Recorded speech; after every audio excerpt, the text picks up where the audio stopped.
Hii ni Simulizi na Sauti. Mimi ni Franki Kashonde. Makamu wa Rais wa Jamhuri ya Muungano wa Tanzania Dr. Philip Mpango amekutana na kufanya mazungumzo na Katibu Mkuu wa Umoja wa Mataifa Antonio Guterres yaliyofanyika kando ya mkutano wa 3 wa Umoja wa Mataifa kuhusu bahari unaofanyika jijini Nice nchini Ufaransa leo tarehe 10 ya mwezi Juni mwaka 2025.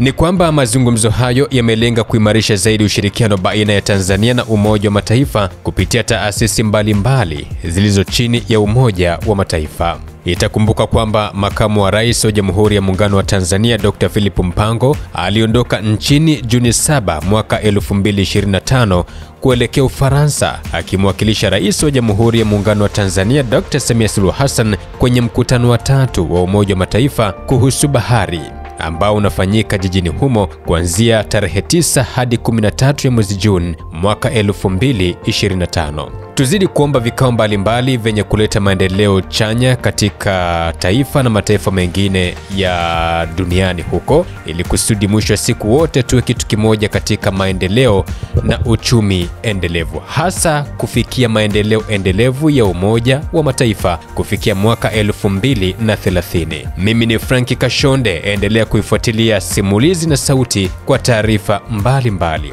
Pia usisahau kusubscribe.